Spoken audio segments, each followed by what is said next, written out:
Hey guys,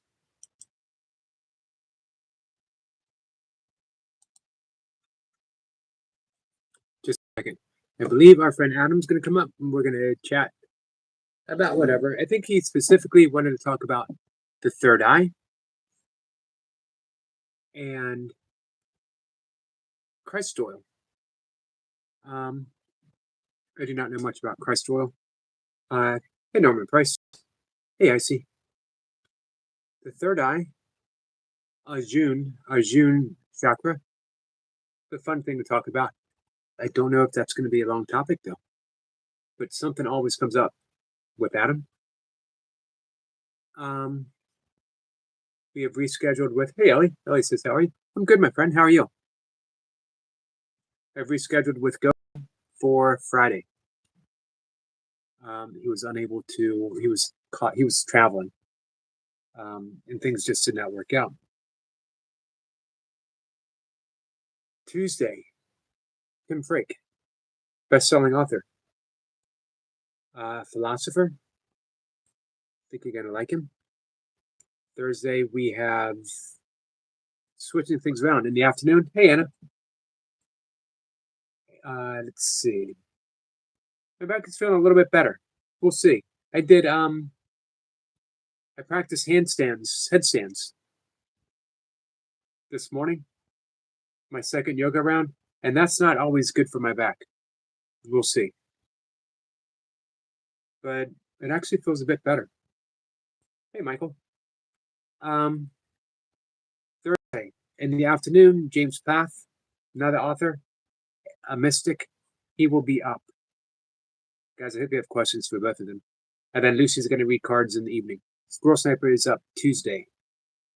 I don't know, Sniper, are you going to do part 2 this week? Or are you going to do it like once a month and talk about something else on Tuesday? Entirely up to you.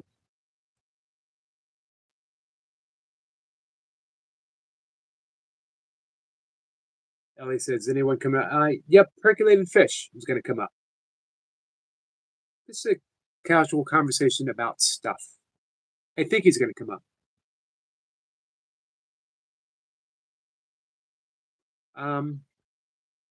Monday is Miss Flipper.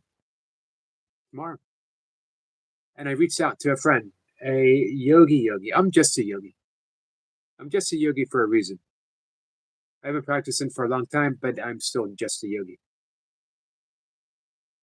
But he has been around the yoga block quite a bit.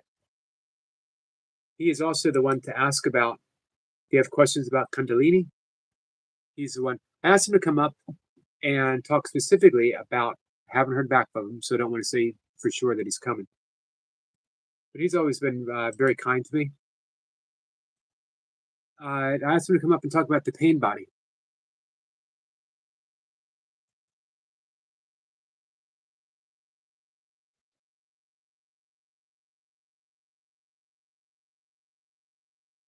He's also someone to ask about Kundalini.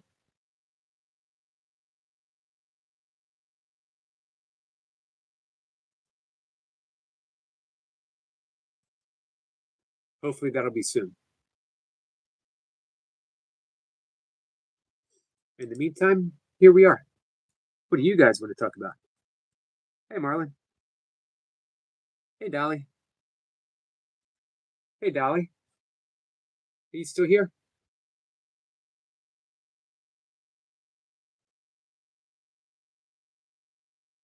Oh, his name is Tom Thompson. He's been doing this since the 1960s.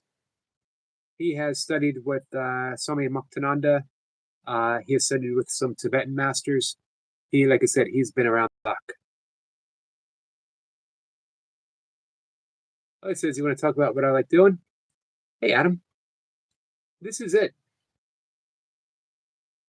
This is it. I like hanging out with Dolly. I like hanging out with Sniper and Anna and Dolly. Dolly, I want to talk to you.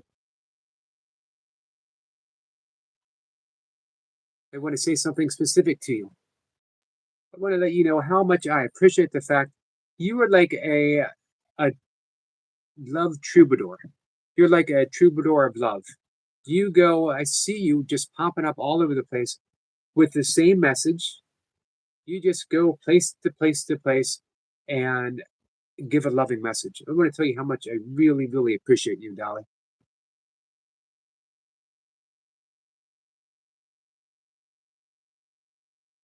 You are absolutely awesome, my friend. It says, in your free time, when you're not on your here or on your walk. Well, I walk 3 times a day. I work out every day. Hey, old dog. But I do kettlebells 4 days a week. The other days, I just do some light burpee stuff. Um, that might change. I'll still do some burpees, but it might be something different. I do burpees every day. Um, I do my yoga asana, the posture routine, twice a day. I meditate twice a day. I do breath work 3, sometimes 4 times a day, sometimes up to 5. I read a lot. Um, that's about it. I have a very simple life, fella. I have, you know, evolved to a simple life. It's taken a while to get here. Phoenix says, I love you. Love you too, Dolly. Dog says, hit the like. It helps encourage Yogi's hair growth. In that case, we need a lot of likes. In that case, I better go live more than 3 times a day. So what's up, Dog? Yeah, hey, Dog, it occurred to me, I don't know if I've ever heard what kind of workouts you do. I says, how are you, Dog? How you feeling, Marlon?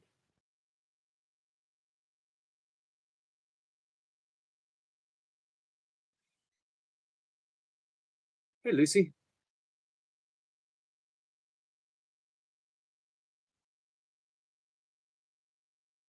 Adam says, everyone, I'm not wearing my glasses. Gives a wave.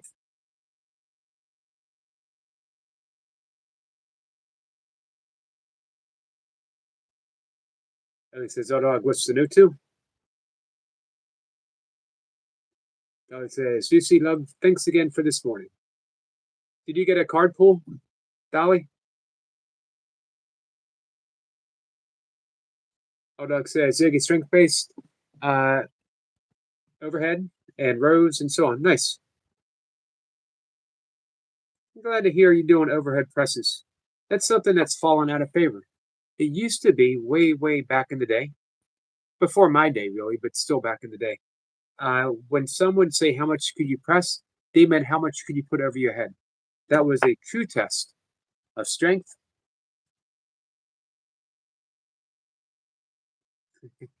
Um, you got to be a member for that to happen.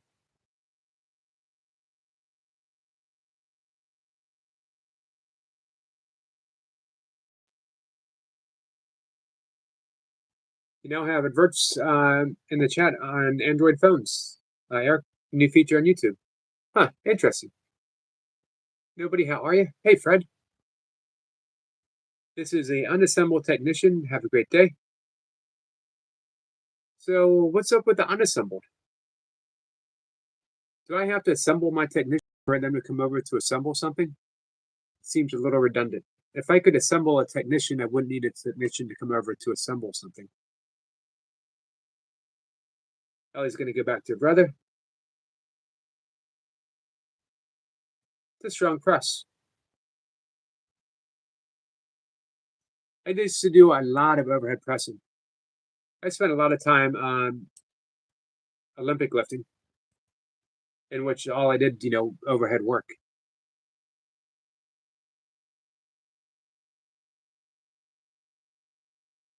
I guess I'm supposed to go off into a panic, according to our friend Tommy. Be honest with you, just don't have the energy to panic right now. If you guys could panic for me, I'd really, anyone under 60, if you can go ahead and panic for me, I'd really appreciate it.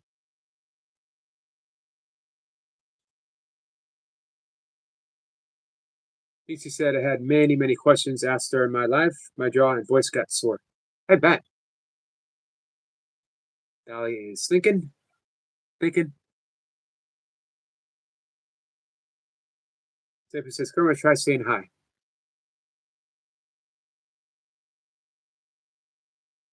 So L Dog is training old school style. Percolated Fish says, "What was your max clean and jerk? Wasn't that heavy? 235. I could almost press the same as I could clean and jerk for some odd reason. Well, I could almost press from a rack what I could clean and jerk. My best snatch was 205, but I came to Olympic lifting late. I didn't have any specific skill training. I pieced it together myself. It was also something I did every day, but I loved it. I loved Olympic lifting. Sniper says, "Eric, please let L Dog know timeout is 1 minute." Yep. So 1 minute. 1 minute should be max, I think. You could even do less first time.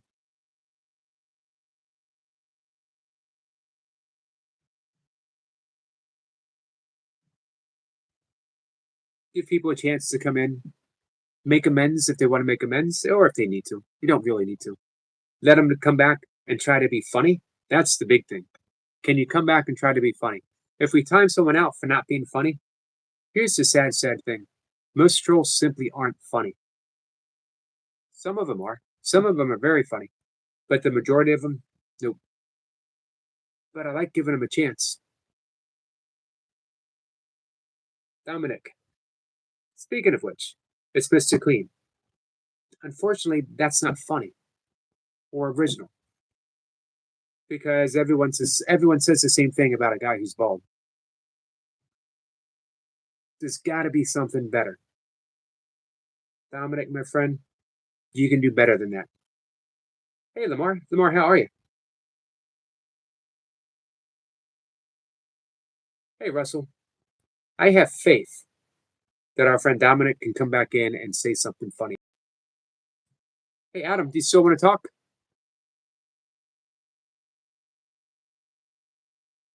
Yogi says, or I'm sorry, L Dog says, Yogi, I understand that perspective, but they're using one account of probably 20 they have. It's okay, though. I really don't mind.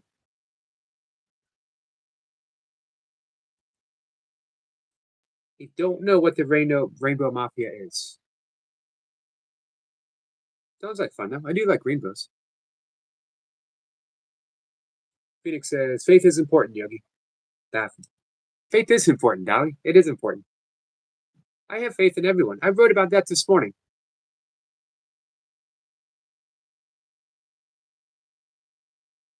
Sort of. Marlon says, timeouts reserved for managing rounds, mainly Skull Sniper here. So please leave it up to them. Hot Dog says, Dundee, no. Hot Dog always gets right to the point.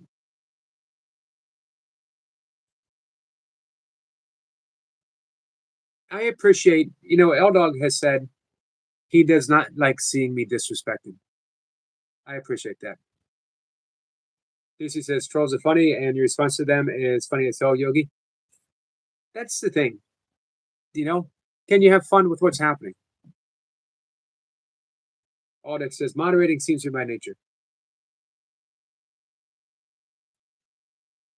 Hey, Heart Matters, how are you? Adam, you still hanging out? You still here? Let me know if you still want to come up. There he is.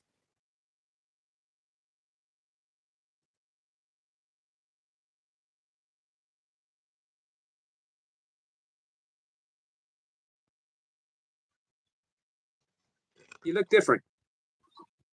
How are you? Don't I? Very clean that's cut. Fine. It's a good look for you, man.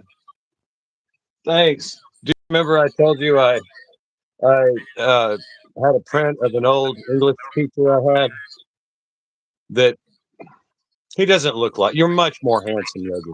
I appreciate that. Finally. I'm finally more handsome than someone. It's only taken me 60 years to get here. My nightmare of an English professor. Yes. You're much kinder too. Oh, well, thank you. Our friend Heart says, doing well. Quick gym session before Sunday pickleball. Have you ever played pickleball? I've seen it played. I like tennis. Have you- I was decent at tennis at one time. Nice. I was not. My brother was a junior Olympic weightlifter and would have won clean and jerk with 235. You know, it's kids back in like 1980s. But he had injuries, knee injuries.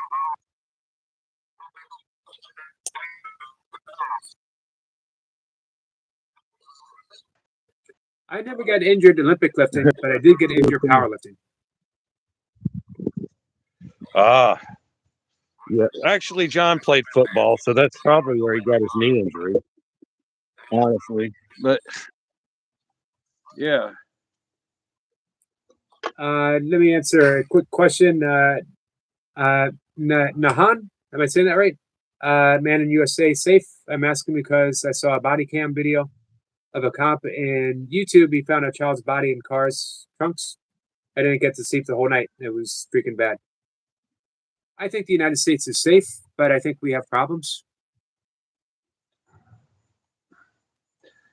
The problem with mass media is every misery in this world is up for content, basically. And I mean, if you want to find horrific things, yes, there are.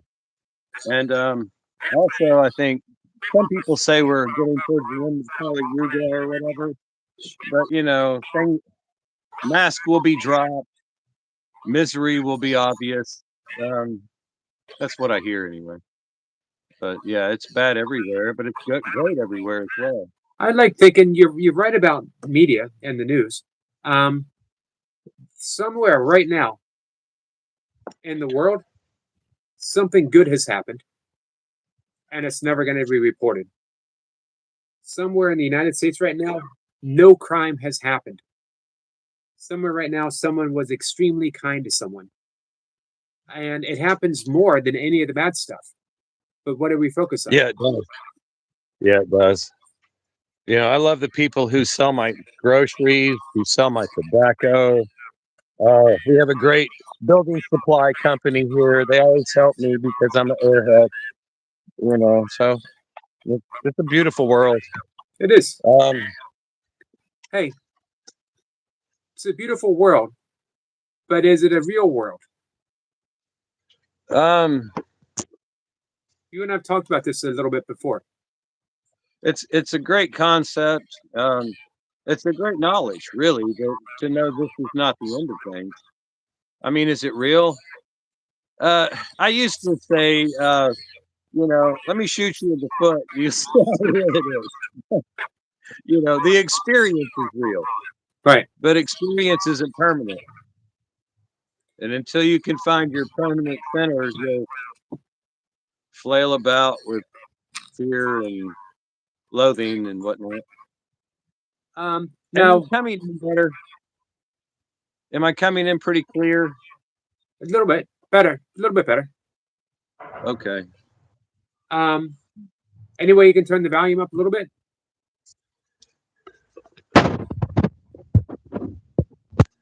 How's everyone? Can everyone hear Adam pretty well? I can get closer. Is that better? I think that's better. Yep, guys, you let me know. So the reason why I asked Adam, is it real? Because this isn't just Course in Miracles. This is almost every mystical tradition, from Hinduism and all the mystical branches, Vedanta, Buddhism, the Gnostics, all have said the same thing. Anna says, yes, it's perfect. All have said the same thing, that this is not a real world. And A Course in Miracles takes it very deep. It's the dream. Our job is to awaken from the dream.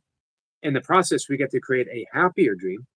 But I tell Cat, I'm just happy. I'm happier with the happier dream. You know, I'm not shooting for awakening right now. Just that happier dream, going through life, forgiving. Awakening. I have a real problem with words. We talked about that before. You know, did you ever read? Oh God, I'm having brainwash again. Anyway, never mind all reading. But you can't box the water. Nothing is still. Your friend's going to talk about that. There's no center to the universe. There's no stillness. It's just a rolling. Right. And you and I'll have this conversation, and if I'm looking back on the conversation thinking, oh, I could have said this. What was that about? I'm getting this impression from the past, and then, oh God, I've got to do this in the future. And that's just a mild case of not being now, I guess. Or Right. Heart Matter said, real is defined by what is unreal. So by definition, the world is real. There is no requirements for permanence. However, just because we see something, just because we're experiencing something, doesn't make it real. It does make it, we could say it makes it subjectively real. But when we are in a dream, an actual dream, when we fall asleep in dream, it feels very real, doesn't it? Actually, people use their dream state to awaken their awake state. Right. Or main dream state, whatever. I mean, you're in the astral, so I mean, the astral world's a little funky, so people navigate it. On Tuesday, Tim Freak will be up. This is his book, Deep Awake. He also wrote a book, Lucid Living, which is using lucid dreaming techniques and waking reality to wake up. I love that. It's going to be an interesting lucid living. I mean, people want to wake up, and it's like, well, whatever. Hey, Sebastian. Woke doesn't mean that I align with a political party or a political philosophy. I'm woke. I know that there are bad people out there, and they screwed over good people, and I mean, that's a very accurate assessment of the dream. But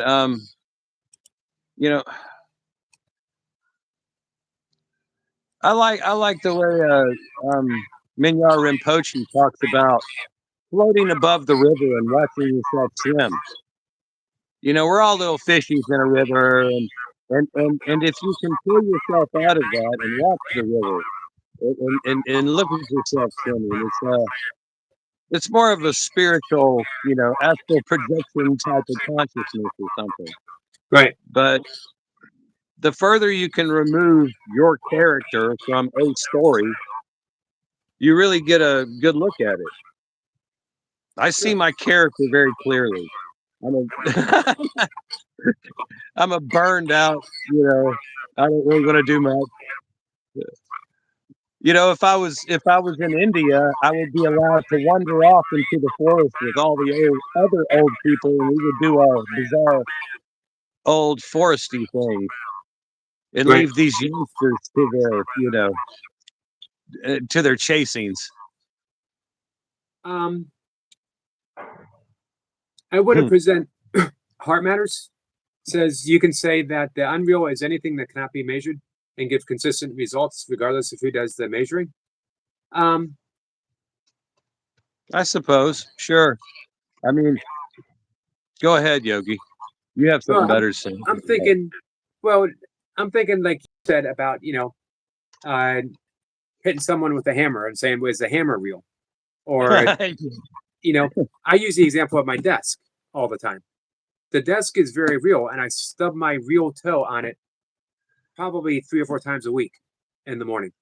However, if I were to take a atomic microscope and look at it, I would find that the desk is actually not real. It's not a desk at all. It is atoms, particles, and then the potentiality, the pure potentiality of nothingness with all that dancing within. So is it real?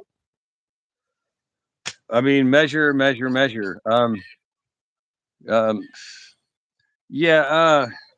Have you ever seen the Mandelbrot equation played out? Are you familiar with monster equations? And No. anyway, monster equations are simple equations made a long time ago that you can't run the equation long enough to do it. In 1982, I'm sure people have heard of fractals, right? Fractal. Anyway, fractals come from the Mandelbrot equation, and Okay. you're looking at a very complex pattern, and you're moving into it, and then the pattern appears again. It's two-dimensional eternity, basically. And you can zoom into one of the periphery edges. You zoom in into weird detail, and then you're right back where you got to. It's a continuum or whatever. So anyway, but here's something real that there's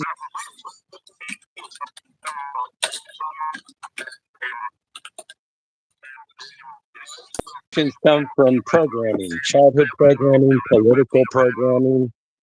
The government is programming you.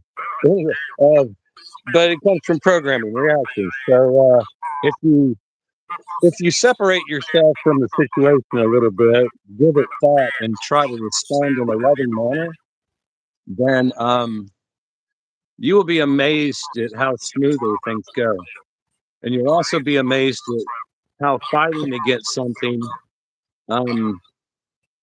really it brings tension and it brings complications to your life. Right. Hey, we were talking about all the misery in the world and stuff, and I found it so odd that people are treating each other so crappy over something that happened in a foreign country or something that, I mean, doesn't really have anything to do with them. And what I mean by not to do with them, yes, we're one world. And I wish peace upon everybody. However, if I'm treating my neighbor kind of crappy for believing something about this political issue in a foreign country, I'm not really exercising my highest love. Right. I'm going to give a yogic perspective to that in a minute. I want to read a comment by Skylar to you. Is that Steve Earle? Who? He's asking if you're Steve Earle. I don't even know who Steve Earle is. It sounds familiar. Copperhead Road? Oh. There are copperheads around, but I never see them. Yeah, we got copperheads here too. It's a good song, Copperhead Road. It is. I actually know how to get moonshine.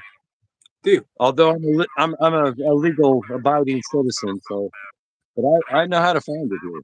I live in Lynchburg, Tennessee.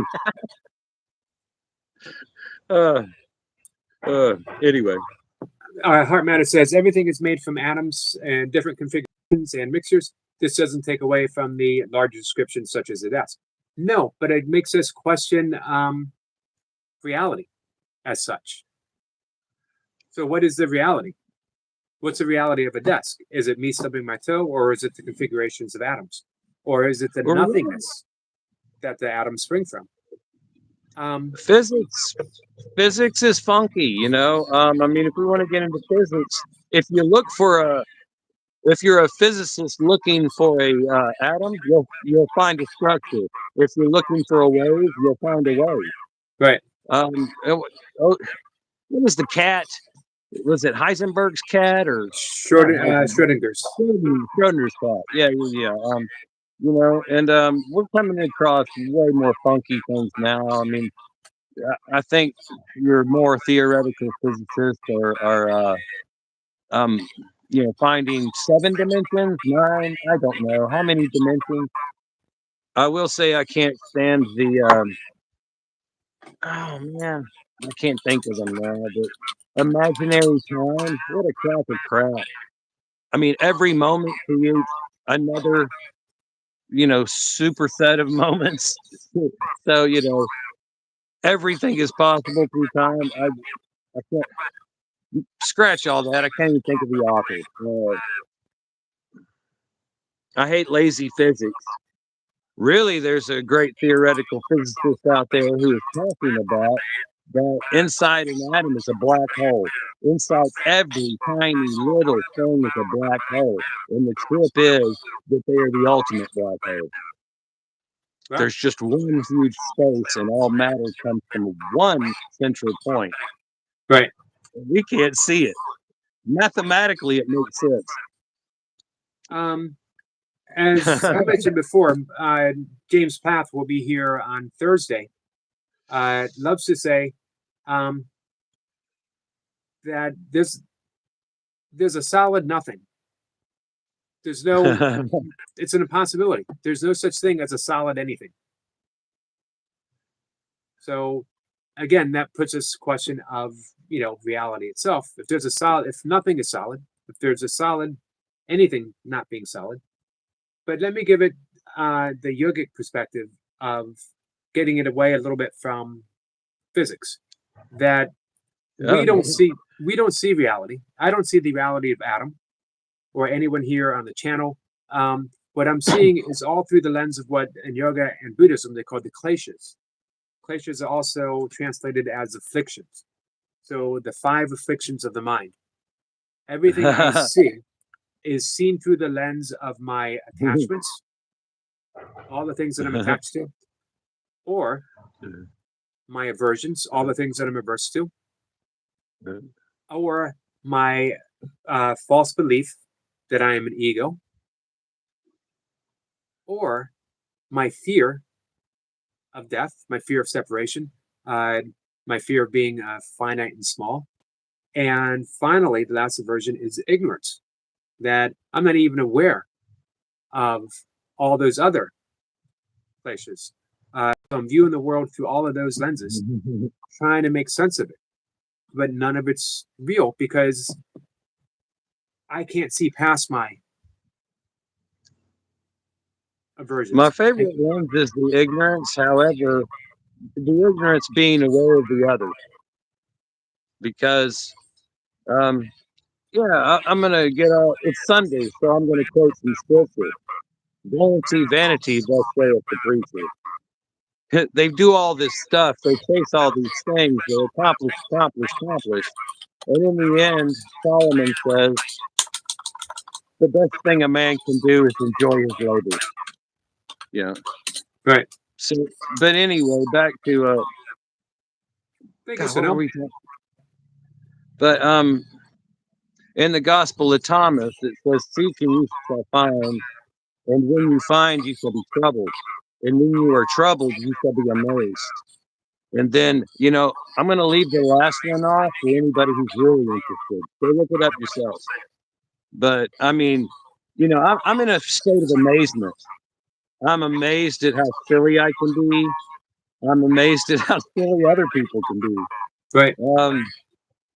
But I'm also amazed at how beautiful this world is. And I really don't watch the news because, well, whatever. Right. Hey, I mean, go. Our friend Sonel just gifted a membership, and you were the one for my channel. You were the one that received it. So, hey, welcome to the members only. Oh, yes. Yeah. I was thinking a members only would be really good if somebody had, real problems they wanted to talk about. Right. Because you got trolls showing up, and I'll tell you anything about my life. I've done such horribly stupid things. Me too. Not well. Yogi, I can tell that you were probably a way kinder kid than I was. Luckily, I met a friend who was a black belt and said, "I'll teach you, but you can't go beating people up." So, Sniper says Uh, synchronicity to you, synchronicity, Adam, that you're up here talking and you got the membership. Awesome, Sunil. oh, It's perfect. Hey, you know, I Sniper. wanted to bring that. I wanted to bring up. I want to ask you how you feel about belonging. What do you think about the word belonging? Um, before we dive into that, Okay. back to the members. Just back to the members, real quick. Sniper had asked this, and you'd be perfect to do it with as well. Members only, talking about plant medicine experiences and how they fit into awakening. Because I can do it on the members only, and Okay. demonetize it. We can get into details that we can't get into on a regular. How do I feel about belonging? It's a good question. Here's the thing. That sense of not belonging, I'm going to take it in a little opposite. That sense of not belonging is what puts the majority of people on a spiritual path. Because Nice. we feel like we are not at home here, and we're not. We're not at home.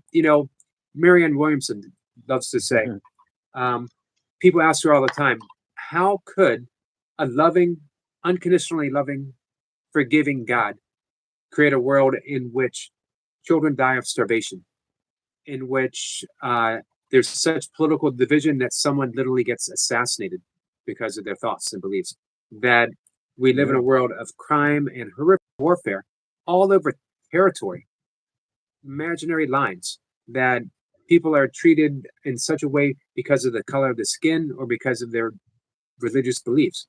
Why would a God create that? And the answer from A Course in Miracles perspective, as well as Vedanta, is God didn't create the world. This is also, I guess, a Gnostic answer. God did not create the world. We did. And we're doing it in a dream. So it makes sense to not feel like we belong here. And if we start feeling like we belong here, then we're settled into a miscreation. We've settled into the dream, and we're no longer trying to make our way back home until Right. until it gets personal. Until sooner or later, that shiny new car doesn't please us anymore, or the wife or the husband leaves us, or something happens, and then we realize we got to look for something deeper. Yeah, going from a guy who almost had a really nice house paid off and a nice little family to, struggling basically on the street. Yeah, that was my awakening. That was my awakening. No, that was my moment of my pivotal moment of, whatever. But yeah, it's I've recently been saying that rent gets in the way of going home to younger people because it is so hard to struggle to just exist, to pay bills, to have the right to be. And why would God create a world where there's rent? Well, He didn't. I mean, and I can look at a tree and say God created that tree because that tree is in nature and it's doing natural things. And in fact, you can look at any animal and they're doing their thing. They're doing their thing. They're doing what they were designed for.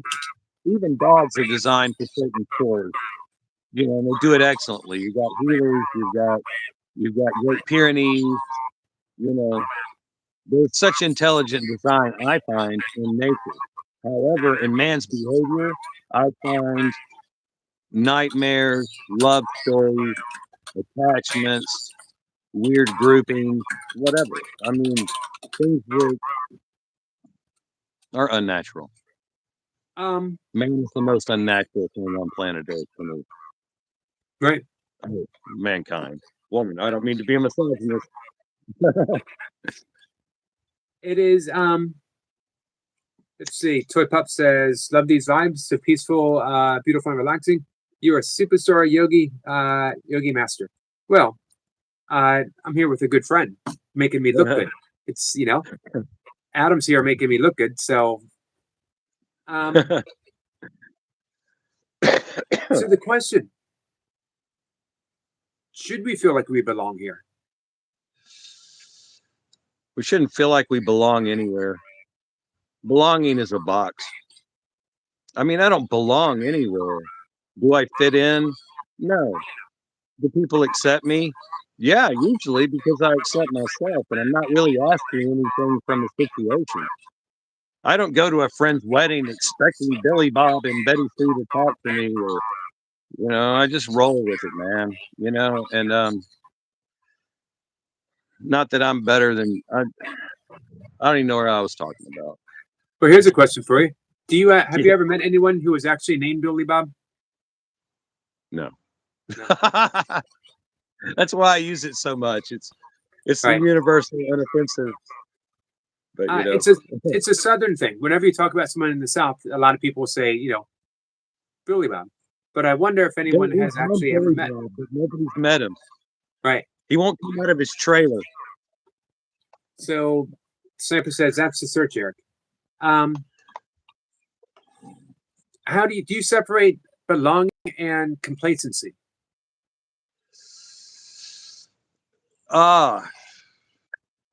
Attachment.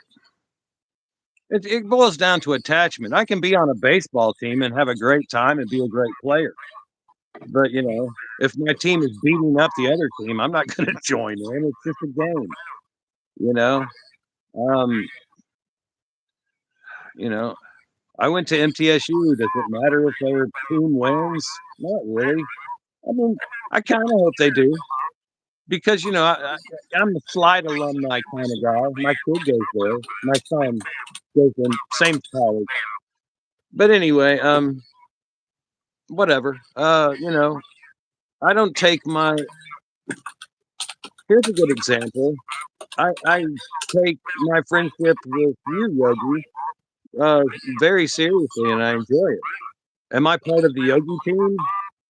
I'm not, you don't have a team Yogi, do you? Yes, you Well, did, now I do. I hadn't thought about Team it before. Yogi. We're either Team Yogi or who else could we have? Cool with Team Yogi. But I'm going to play it like I do baseball. I'm an impeccable third baseman.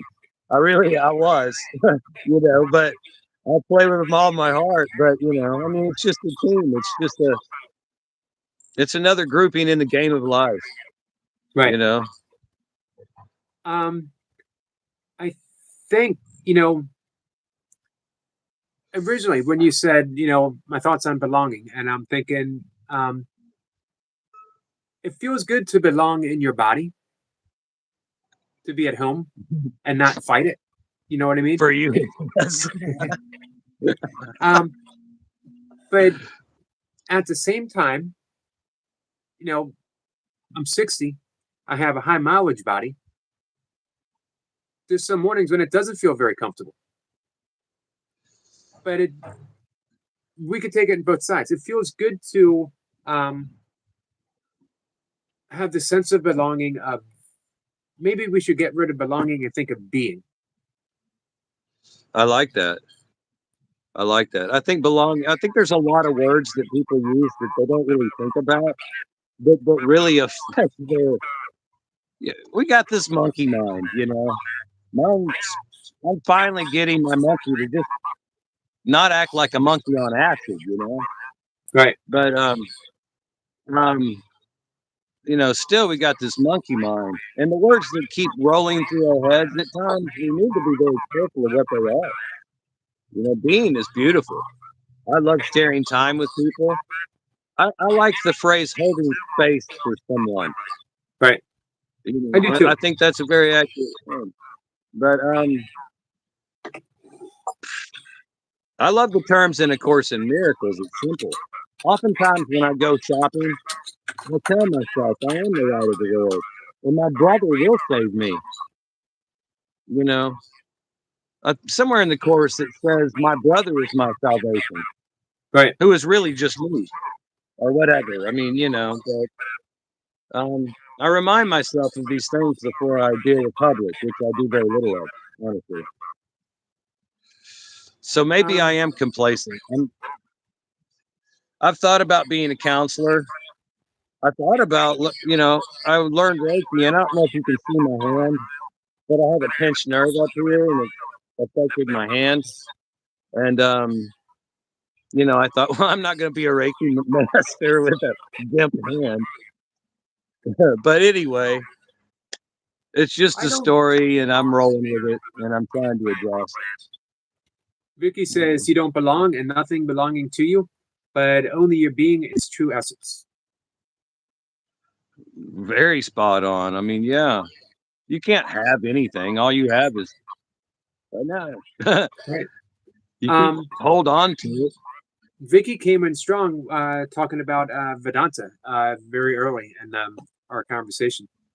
Nice addition. I appreciate you being here, Vicky. Did you know William Thetford, the co-scribe of the course, head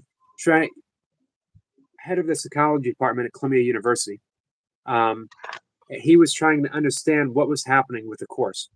So he studied all different thought systems, all different mystical traditions, and he basically declared that Course in Miracles is just Western Vedanta.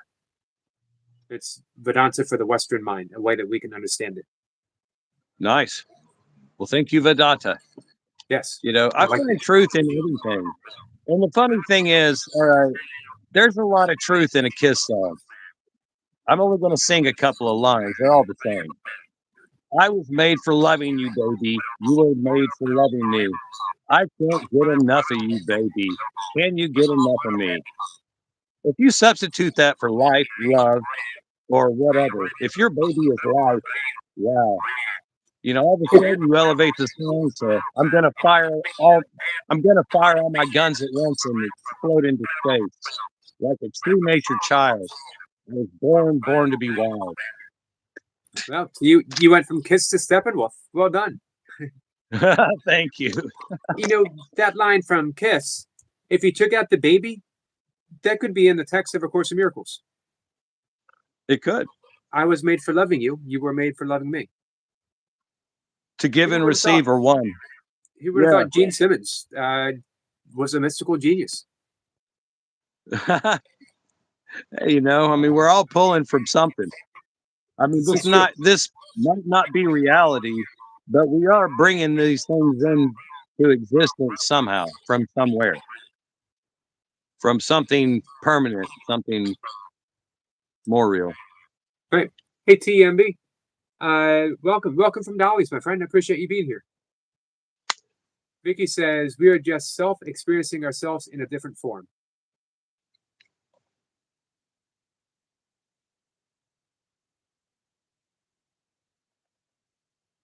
Yes. I won't argue. I like the Alan Watts, that we are basically selfing. That selfing.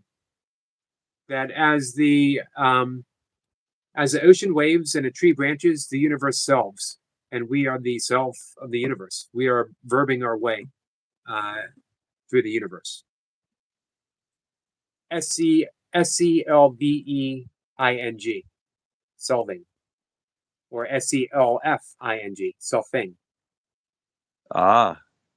Just the self. And are you familiar with Indra's net? I'm not. No. It's the Indra's the Vedic god who resides in this huge net, which is the universe, and he has all these jewels, but they're self-reflecting jewels. So every jewel is reflecting itself over and over and over again, and that's the nature of the universe right there. And it's so profound that Heisenberg and Planck all studied that. And when they are devising the original quantum mechanics, very much inspired by the Vedic mystics, as well as certain Buddhist scholars. Nagarjuna. If you read Nagarjuna, he's a Buddhist master. Some consider like second only to Buddha himself as far as realization. Hey, Carl. It's like reading a quantum physics book. Well, I mean, the Hermetic principles are also like reading a quantum physics book 101 kind of thing. All is mind, and then it breaks down from there. So, but yeah. I really wish. I'm so glad that the Nag Hammadi Library and the Dead Sea Scrolls showed up, because I will say this: uh, Indian history and culture and all that has been so well preserved, and I mean, wow. As far as the history of spirituality, I don't think you could find a deeper dive than Vedic texts and stuff like that. Um, I wish I had a memory for it. Right. There's a guy who Here's a quote from Nagarjuna. I'll give you a couple. Just as it is known that an image of one's face is seen depending on a mirror, but does not really exist as a face, so the conception of I exists dependent on mind and body. But like the image of a face, the I does not at all exist as its own reality.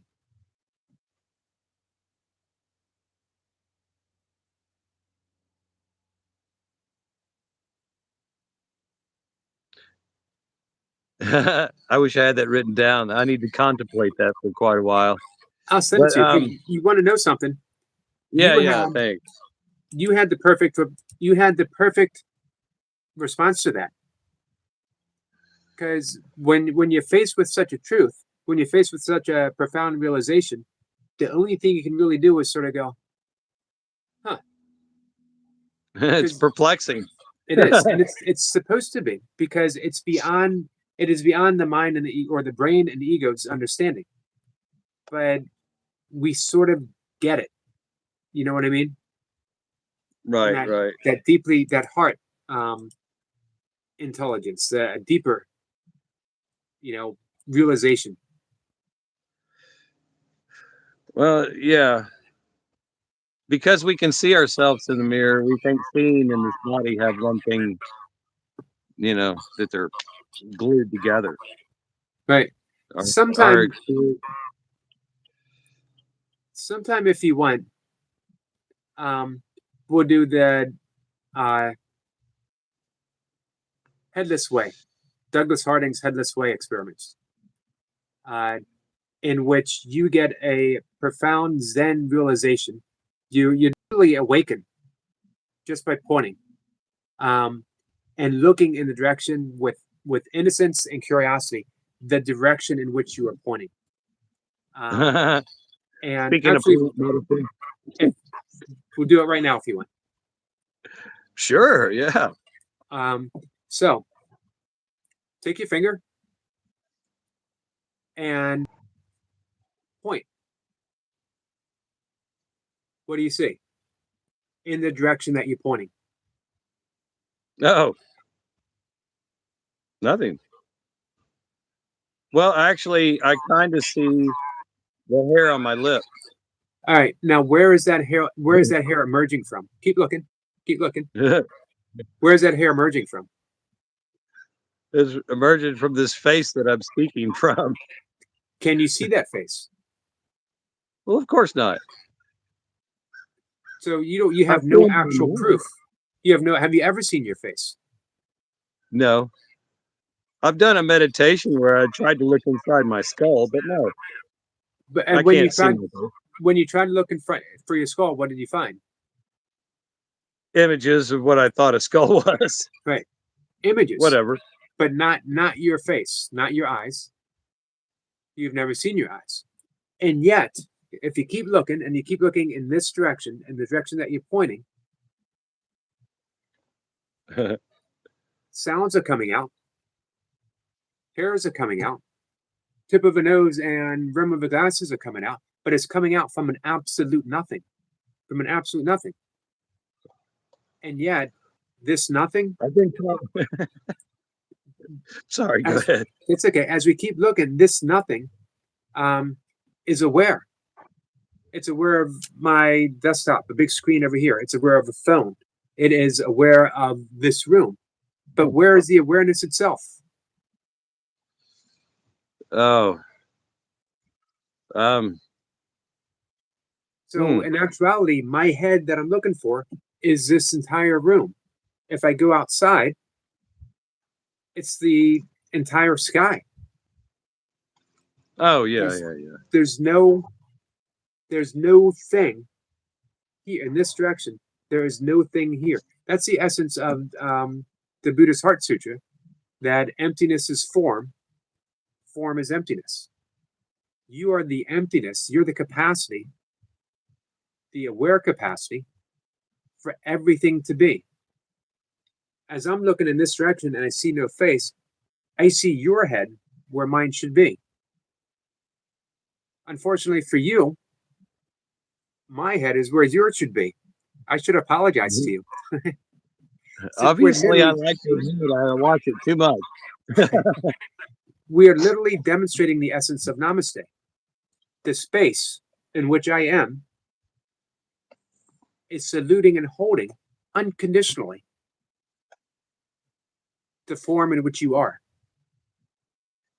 And the space in which you are is literally holding the form in which I am.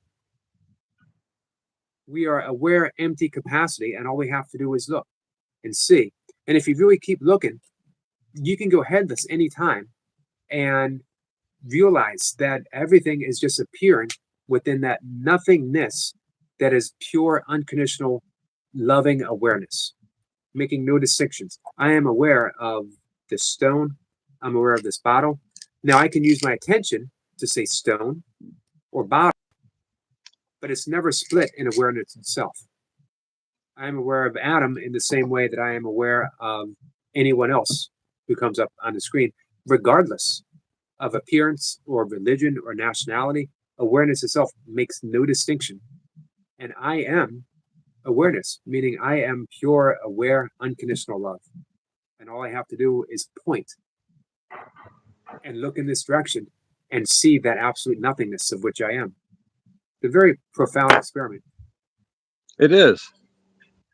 I will say, I want to say that you had a short about that forgiveness is your practice now, and metaphysics is great, but really you're just using forgiveness.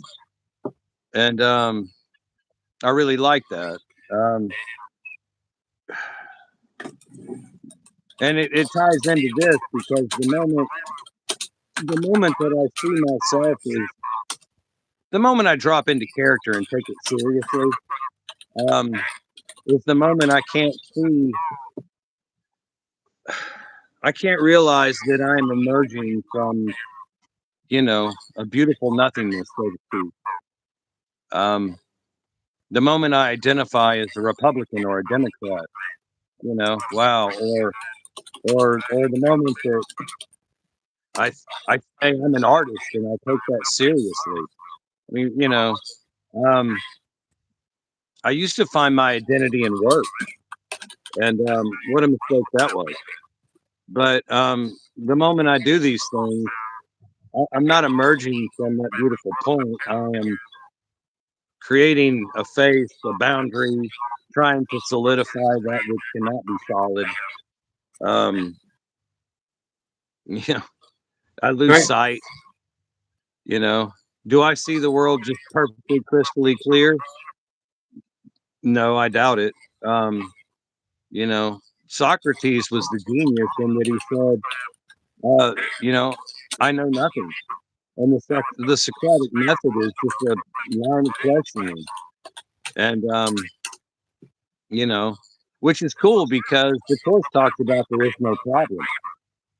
There is no problem.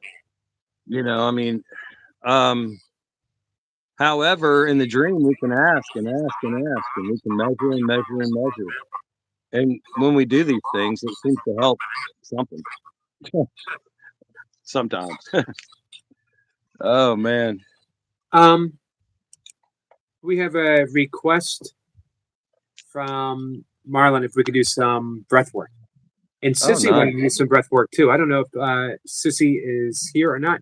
Are you up for a little bit of breath work? Sure, man. Sure. I also, and maybe we can circle back to this after breath work for the next 15 minutes. We'll probably end the live stream in about 15 minutes or so. he brought up Socrates, which made me think of Plato, which made me think of Plato's cave, because we were talking about reality. Oh yeah. When you were in Plato's cave, you thought reality was all the reflections. Shadows on a cave. Right. Yeah. It is a very perfect metaphor for how we live our life, believing that the shadows in our lives are absolutely true, but we've been facing the wrong direction the entire time. Yes. Says, I would love to discuss these topics one day with you, as my perspective is different. Definitely, Heart Matters. Heart Matters is very scientific. Would you say like purely scientific, or do you want to introduce like from an intuitive sense?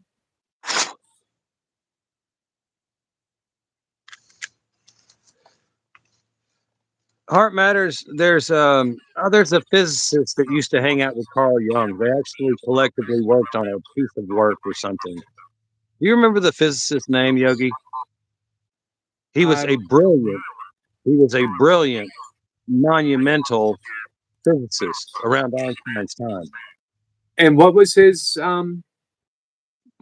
what was the well-known? Again, I have a horrible memory, but he actually worked with Carl Jung on stuff. They were good friends. Wolfgang Pauli. Yes. He could not walk into a laboratory without instruments failing, without craziness happening. Well, I mean, he would blow experiments, yeah, Schrödinger kind of thing, but way off the chain. Nobel Prize winning physicist, and like you said, brilliant, absolutely brilliant. I forget what problem he solved, but it was amazing what he did, which really led to where we are today with nanotechnology. But anyway, I mean that is very suggestive of we can't ever figure this thing out. And there was a CERN experiment. I hate to get into physics because I'm no good at it. But there's a CERN experiment that was supposed to be a level 6 or something. Basically, like 1 in a trillion chance that this thing would go wrong. The first experiment was wrong, or the second. Actually, it was their first because it started repeating what it was supposed to after the first failed experiment. 1 in a trillion. Life is wonky. I could tell you stories of things I've seen and done. That, but you'd have to believe me. Is there magic in the world? Most definitely to me. But then I'm only emerging from this one point of whatever. One of many fractals on a diamond ring on a jeweled hand riding a turtle through the universe. Or something. Heart Matters says scientific plus my specific expertise as a software architecture, which is heretical and in its organization. So I see many of these ideas as not separate but larger or smaller components of each other. Be interesting to have probably 99.9% of everything that Heart Matters. You would actually hear the whoosh sound as it went over my head. You'd actually see skid marks on the top of my head as it just went whoosh right over. Well, I would love to speak with Heart Matters. My grandfather-in-law taught physics at University of Tennessee and Vanderbilt. And I loved talking with him about things I didn't understand, like the spin of an atom or tunneling, Right. I love hearing about stuff I can't understand and can't do the math for. Vicky says, Krishna says, the true purpose of life is to realize that we are eternal spiritual beings, not the temporary body and achievement of liberation. Nice. Thank you. I at least once a year, I dive into several times during the week. I'll dive into the bag, but at least once a year, I will take a deep dive. Very often, I'll read through it on my 5 a.m. live streams. All right, I did promise breath work. Are you still here, Marlon?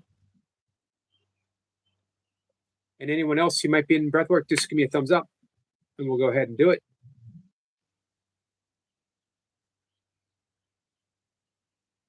I think we will de-stress with 4, 7, 8 breathing. Marlon says yes. Hey, Anna, are you up for some breath work? What do you think, Adam? Yes. Yes. Have you done the 4, 7, 8 breath with us before? I'm sure I have. We breathe in the nose for a count of 4. Mm. We hold for a count of 7, and then we breathe through the mouth with the tongue on the right below. But we're gonna put the tongue in the roof of the mouth, right behind the front teeth, and we're gonna whoosh. Okay. We go Whoosh. The key, Like sipping the straw backwards. Well, we're not gonna breathe in with it. We're gonna exhale. Right. We have done that. We have done that before. The sipping of straw. I love that. This is a powerful breath. The key to breathing in for a count of 4 or breathing out for a count of 8 is people have a tendency to, hey, Cal, how are you? People have a tendency to, and then they can't make it to 4 and they can't make it to 8. The key is extension of the breath. So I'm just sipping in air and I'm just blowing out air. I'm going to plug my flutes. Very good breath exercises with those flutes that aren't for sale yet. I bet. when you're ready to plug them to sell, let me know and come on up and plug away. We'll do an infomercial. My biggest hurdle is figuring out all that Pinterest weird stuff. Not weird, but whatever. And let me know how much flutes are, and I will buy one. And we can do live stream flute lessons. You can teach me how to play. You can teach me how to play Mary Had a Little Lamb. You can teach me how to play one verse of Silent Night, so I can trade off of my harmonica to my flute and like one seamless one-man band. Well, I will say it's a pentatonic scale, so I mean, it's great with a didgeridoo, but they're very particular to certain songs. They are kind of cool. Right. Hey, I'll be right back in a second. Start that breath work.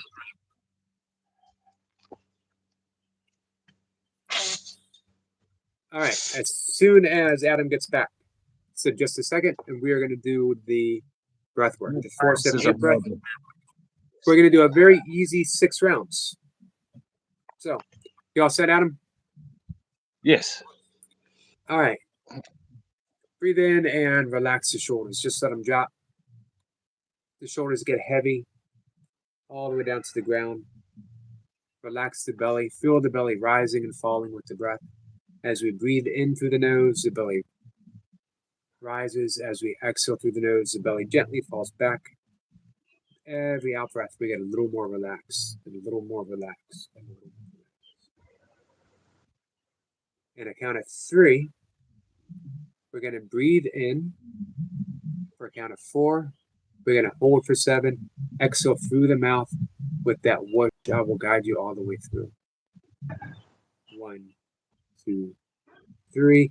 Breathing in through the nose for 1, 2, 3, 4. And hold for 2, 3, 4, 5, 6, 7. And exhale through the mouth. 2, 3, 4, 5, 6, 7, 8. Relax. Breathing in through the nose for 1, 2, 3, 4. Hold for 2, 3, 4, 5, 6, 7. Whoosh for 2, 3, 4, 5, 6, 7, 8. Relax. In through the nose for 1, 2, 3, 4. Hold for 2, 3, 4, 5, 6, 7. Exhale with that whoosh for 2, 3, 4, 5, 6, 7, 8. In through the nose for 1, 2, 3, 4. Hold.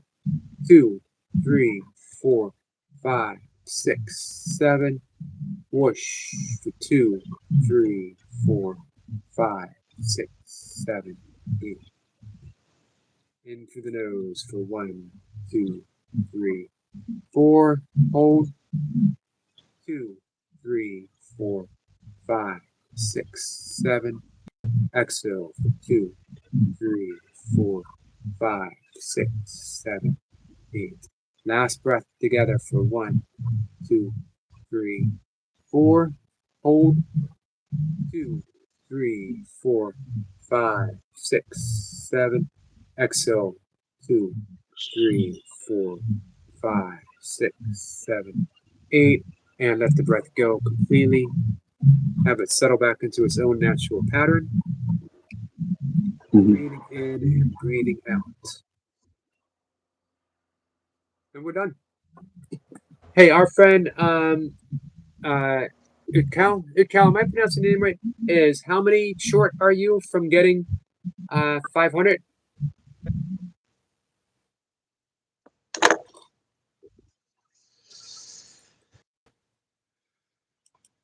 It is nice to see you, my friend. Is anyone here not subscribed to our friend Ukal Shri Pika? Are you subscribed? Me? Yep. My glasses. Oh. I will try. If you send me a link, I will do it. Okay. Or something. When I go back to these lives, I can't see any comments. Right. So I don't. If I miss something, I don't know how to do it. But I would love to. Okay. Speaking of likes, you know, I mean, I try not to get attached to things, but if you can see this thing behind me, see, I got a Jesus thing going on, don't I? You know. Anyway, I built that thing, you know, and I put it on a video and a little music I thought people would like. Not a single thumbs up. I'm on it. I'm kidding. I'm just joking around. But you know what? Everything we create should be appreciated. Everything of beauty should be appreciated. It would be nice. But does it matter to me? Not really. But I mean, I was kind of attached to, you know, certain ideas and things that I want to, you know, but I feel the same way. You know, I see something completely outstanding in nature. Has nothing to do with me. I didn't make it. I was just lucky enough, fortunate enough to be in an auspicious occasion where something magnificent happened. I had a cormorant swoop on an island and look me right in the eye and pick up its left leg and take a crap right in my direction. And I caught it on camera, and I thought everyone needs to see this. That it's going to make me famous. A peeping cormorant. Yeah. Nothing. Nothing. Man, I took a picture of a white turkey. A white turkey. That's 1 in 100,000 turkeys. And yeah, nothing. I show a picture of Charlie the dog, and holy crap, man, people just love Charlie. What a cute dog he is, or is. But anyway, hey, you know, Carl, this is our friend Adam, Percolated Fish. He was asking who you were. Adam, I want to change my name to you. You know, why you? And then people would be like, I'm not you. Like, or hey, you. Or yeah, who are you? Anyway, but just being welcome. Silly with the metaphysical. Yeah. Yogi, I want to hear you sing Eggman. And I want to sing it. I want you to sing it in the style of Elvis Costello. You have great faith in me, Adam. I appreciate that. It's misplaced faith. It is totally. Well, you did a great job. You did a great job with Crosby, Stills, Nash & Young, man. Well, thank you. That's a little easier than I think John Lennon. You know what I would love to sing? Cross the Universe. Beautiful song. Yeah. If people need to relax, I strongly suggest that song. I might try that. So Idcal is only Yeah. 8 away from hitting 500 subs. It's a big number. That's the first step in getting monetized. So Adam, what I'm going to do, I'm going to go over to Messenger, and I'm going to send it to you. Awesome. I'll subscribe today. I want to support, again, we were talking about belonging and, I love to support people.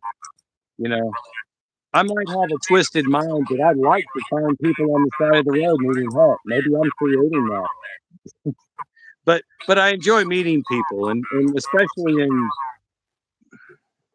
if I can offer the simplest assistance to someone. It's a blessing. I agree. I agree. You know the great prayer from A Course in Miracles? I am here only to be truly helpful. And I love that. And if that was the only thing I ever got from A Course in Miracles, that would be enough. I can't argue with that, man. How can you argue with that? Right. Udcal, I got you with my second account.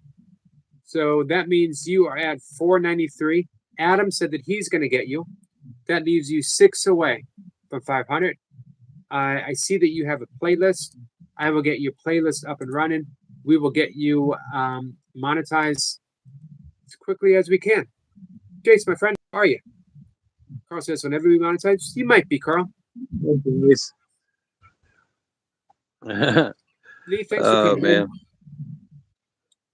All right. So I have a feeling Jace is going to pass me on the beard because my hair grows very slow. Yours is growing. Yours is going downwards. Jace is expanding. Jace has the big bang of beards. He's yeah. Ever wondered though that maybe the beard is staying the same and Jace's face is shrinking? It's all about perspective. It is. His head's getting smaller, and the beard. That's his secret. That's his secret. He's like, look at my beard, guys. I'm trying to see that beard with my mind's eye, and it's not happening. There is no beard. It does. My problem is my beard does grow fairly quick, but man, I get out of sorts when I have one hair going out of place. So I trim it down, and then I notice, well, now all the other hairs look like they're, so then I got to trim that one down. Before I know it, I've trimmed my beard completely. Jace, I don't touch a single thing. So Jace comes up and he's like, look at my beard. But he's not telling anyone. He's actually scrunching up his head. He's actually it's like scrunching it up so the beard looks bigger. Watch it next time he comes up, and you'll see him scrunching. It's camera angle. Chin forward. Exactly. That's how good a shape Jace is in. He can actually contract his entire head. Wow. I really need to watch Jace way more. I need to exercise. I'm kind of envious of all you healthy people because somewhere in detaching from, I don't know, thoughts on this world, I've forgotten my body along the way. I just ignore it. And I'm pretty good at it, really. Now, after Sophie died, I had a horrible neck pain. And I think that was a spiritual thing. Wow. I ignored my way through that or accepted it or whatever. But I know that if I did yoga and exercise and all that, my body would be better. Right. I'm fine letting it go, though. Our friend Heart Matters has a point. The best time to start exercising was 20 years ago. The second best time is today. Yes.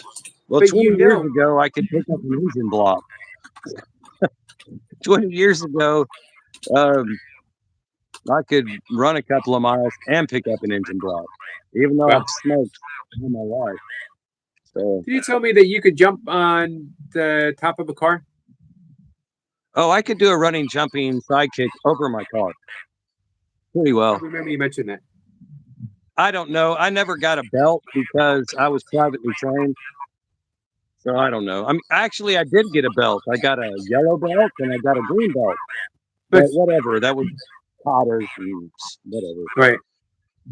I got a green belt in Taekwondo. I got an orange belt in Kempo. I got a brown belt in Judo. My problem was that I never wasn't really a problem. It didn't stick with one thing long enough to completely master it, but I did enough of a whole lot of things to have a whole lot of fun. Well, I'm sure you're a fan of Bruce Lee, right? Jeet Kune Do. Right. A little bit. Well, I mean, Bruce Lee took every style, it was all about Bruce Lee was about having an enormous palette to choose from to, right, practice, whatever. Hey, Heart Matter says, sorry, go ahead. Spiritually, I'm kind of like Bruce Lee, except I'm not as smart as Bruce Lee. I can't remember crap. I know a lot of cool stuff. I don't know what name to give it. I don't know where to, whatever. Let's see. Hermeta says if you start exercising now, you might be able to do all that stuff again in 5 years.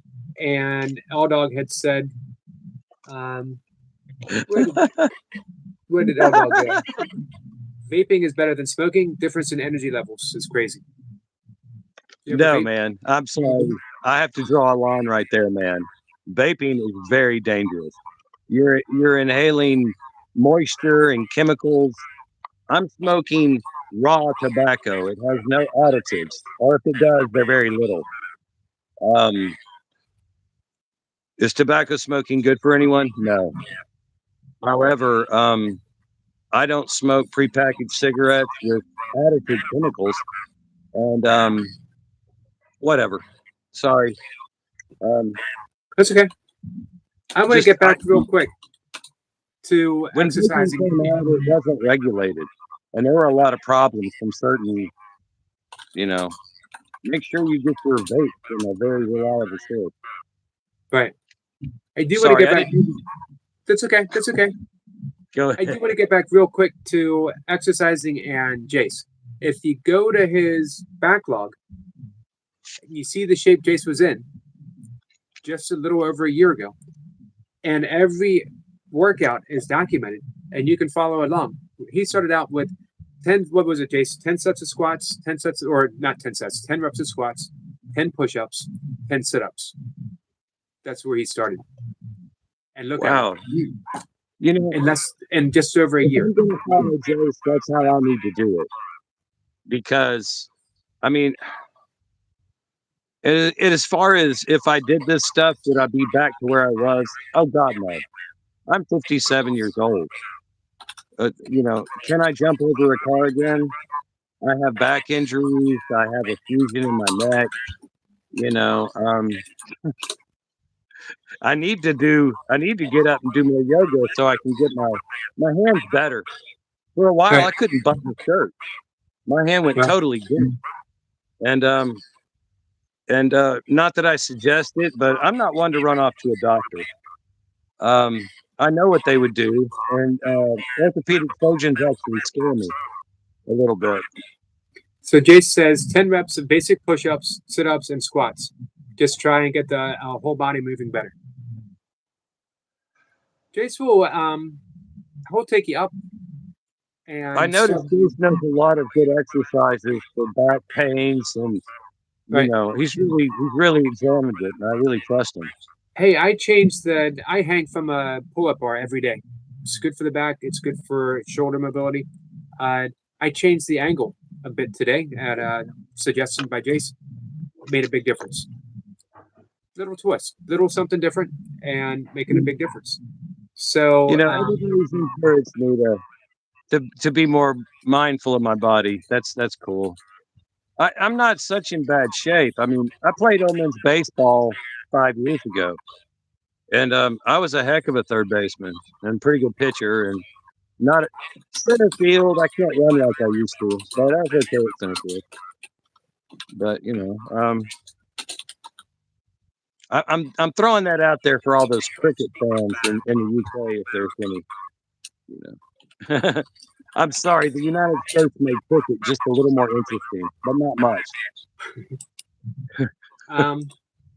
You want to know something? I mentioned this before. I love baseball, but I don't know if I've ever watched the full game. Yeah, I can't stay away from the game. I couldn't tell you who. I couldn't name a single modern player right now, not a single one. But I love it because it's so uniquely American that it's the fabric of a season, from opening day to mid-fall. Anywhere you're going to hear a game playing, and it has this seasonal feel to it that I absolutely love without ever having to watch it. I just like knowing there's such a thing as baseball out there. I used to like to work in my shop and listen to baseball games. I actually enjoy listening to a baseball game while I do something. And baseball was made for radio, whereas hockey or soccer is not made for radio, and neither is football, really. What about basketball? Oh, God, no. What a fast-paced game. I love watching basketball. My son was amazing. He could dunk. He was the best post you'd ever seen. He made people mad. I mean, I saw so many people get mad on the court because they just couldn't get around it.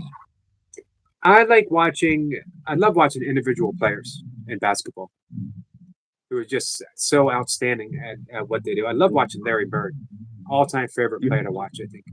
I mean, yeah, I like Magic Johnson and quite a few more, but Larry Bird, for one, he was a master trash talker. And he would tell his opponents, "This is what I'm going to do, and there's not a thing you can do to stop me." And then he would do it, and then he'd say to him again, "If you haven't had enough, I'm going to do the exact same thing, and you still can't stop me." And he would do it, and then he'd walk away. It was absolutely amazing to watch.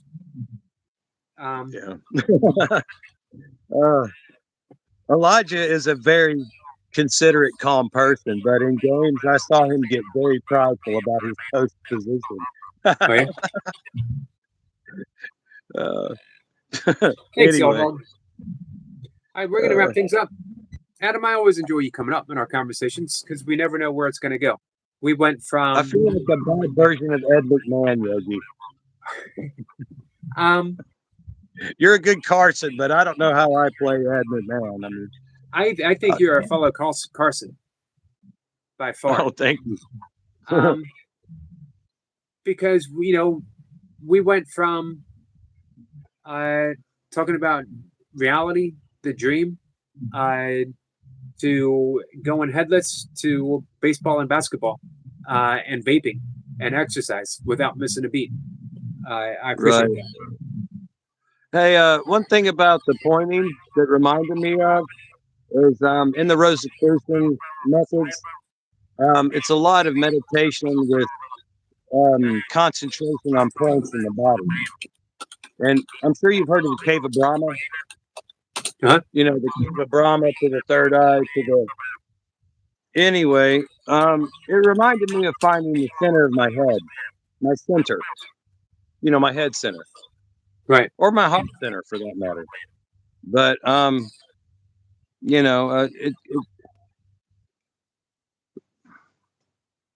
if you come from a perspective of energy as opposed to a person, life is way different. Agreed. It really is. I've heard Sniper talk a lot about energy, and it's Sniper, by the way, says he's grateful for your mind skills, Adam. Oh, thanks. That's the whole essence of yoga, is knowing the energetic body. That's why we do breath work. Breath work is very good for you. It's very healthy, but it has less to do with the body and everything to do with the pranic force that animates all matter. It makes matter, so to speak. How's that for a play of words?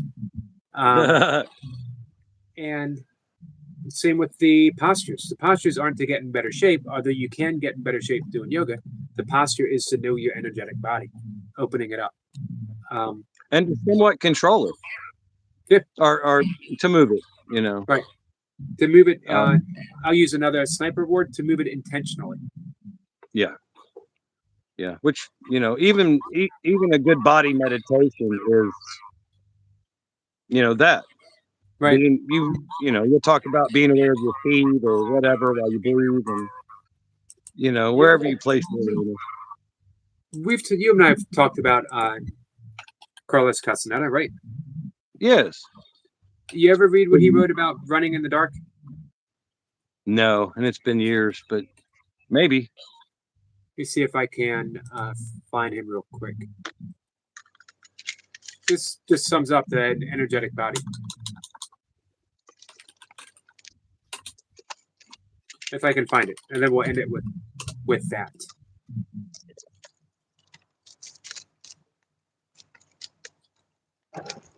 I didn't mean to come on so strong about the vaping thing. It's just I take health semi-seriously in this dream-like reality. Right. Even though I don't change the oil in my car, and I don't, you know. It's called the Gate of Power. That sounds familiar.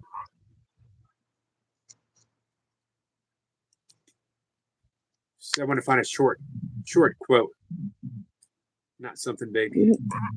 When he talked about the will, it seems like he was referring to the lower Dantean point right here. It's been a long time since I read his stuff, but it seemed like the lower Dantean was used a lot when he was doing impossible physical feats or whatnot. Right. I'll have to look for it because all I'm finding is really long quotes. But yeah, it's called the Gate of Power, and it's basically how to run in the dark without worrying about. I want to try bilocation running, which is the running by echo. Yeah, there's a guy who runs a bike like that. So if you ever see me come up on a bike like that, it's amazing. Right. If you ever see me come up on a live stream and I got bandages all over, you know that I attempted to actually try it. No need to ask what happened. You know what happened. All right. So I got to wrap things up. Again, Adam, thank you so much. See you, Jace. Thank you for having me. You're welcome. Love to all. And hey, if I could leave anybody with a thought, it's something my old girlfriend said to me all the time. Don't take yourself too seriously. It's a good thought. It's a good thought. Good way to go through life. All right. You going to come back next week? That would be great, man. Is it a Sunday thing? You want to make it a Sunday thing? Well, as long as I don't have to go out and buy robes and stuff, I'm cool with that. Okay. We're in. Although if people want robes, if somebody sends me a full robe, I'll wear it with my little hat. Okay. Be careful what you ask for, by the way.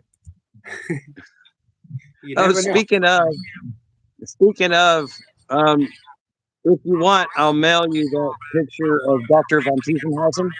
Oh, sure. Which is a really poor print, by the way. That's before I took, figure drawing. That was very primitive early on printmaking work. But yeah, if you want it, I said I would. I have no money, and thank you for the membership. Thank you, because I don't use my cards or anything. I'm very lazy, and I was actually gonna figure it out for you, Yogi, but I don't have to, man. I'll send you. Remind me, and I'll send you my address. Awesome, yeah. I'll roll it up. I'll mail it in a tube.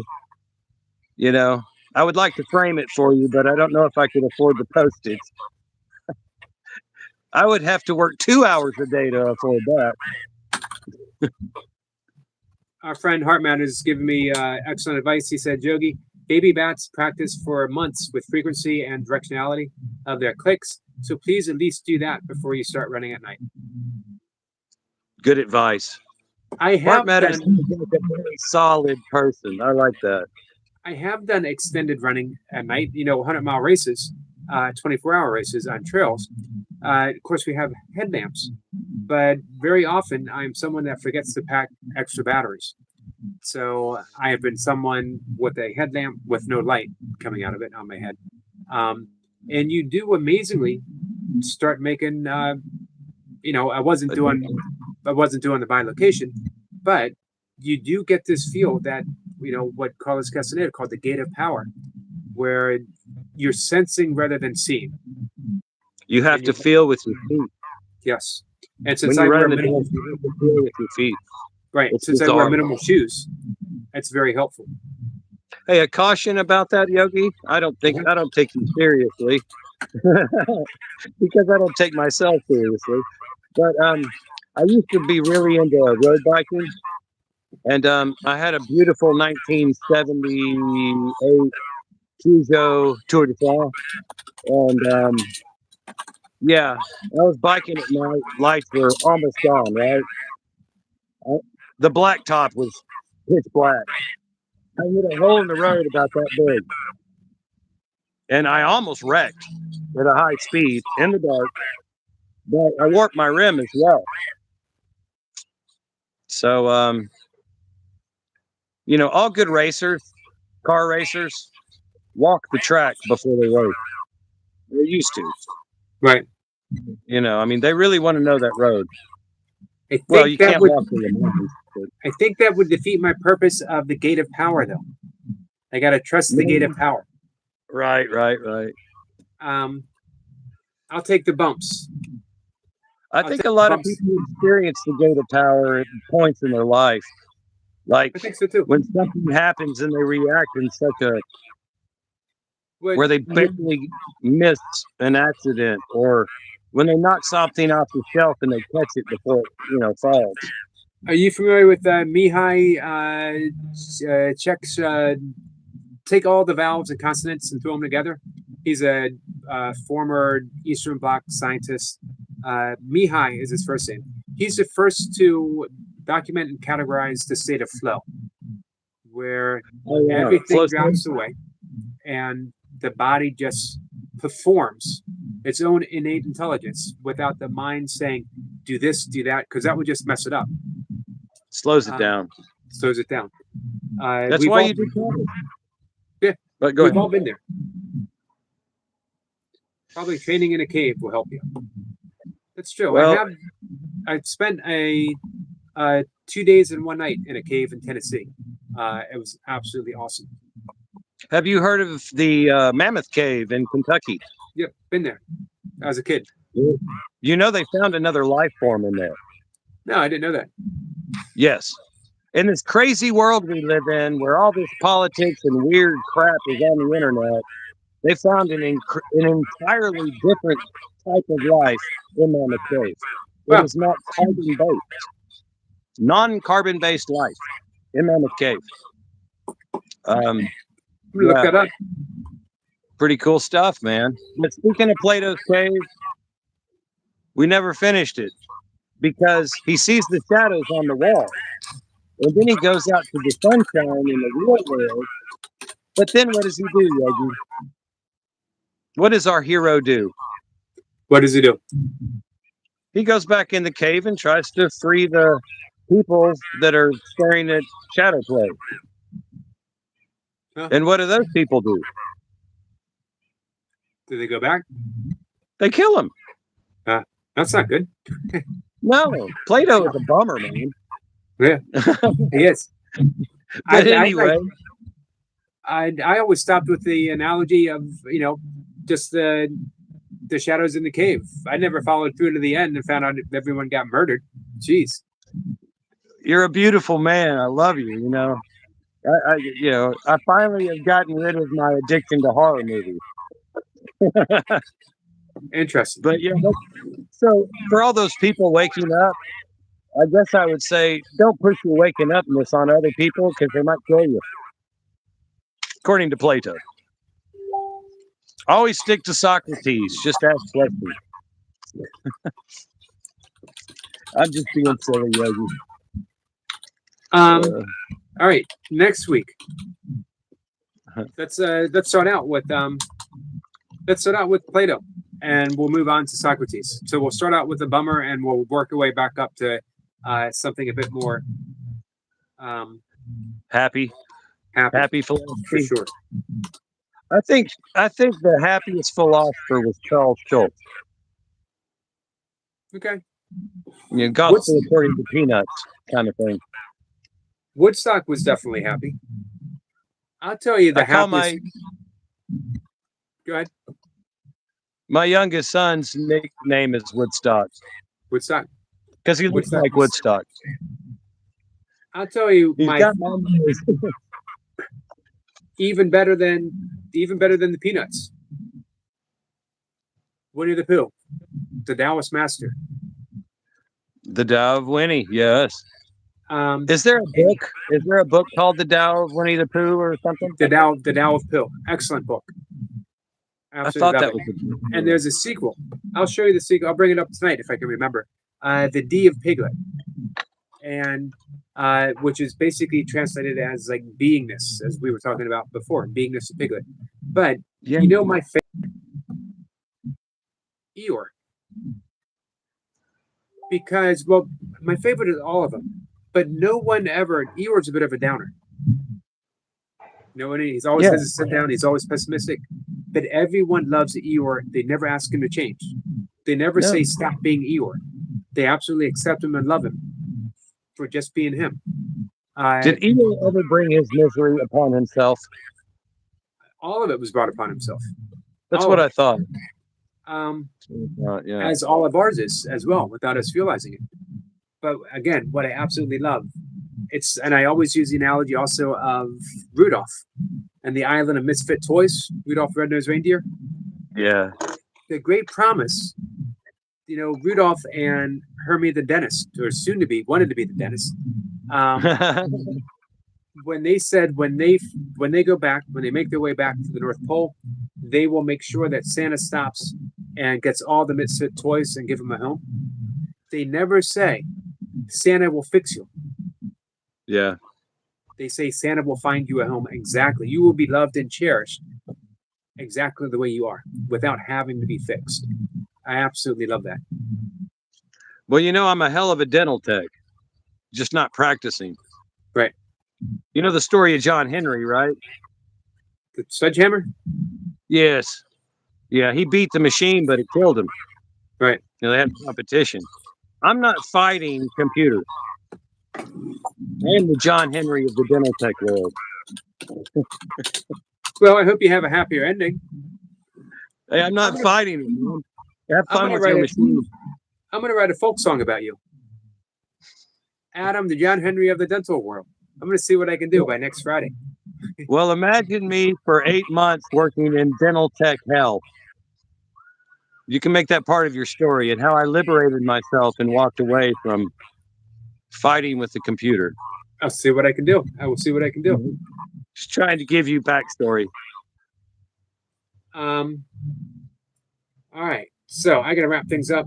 A few things to do. I'll be back in about 3-ish hours or so. And Adam will be back up next Sunday, decked out in his robes. Now we're expecting him. All right, guys, we're gonna sign off from here.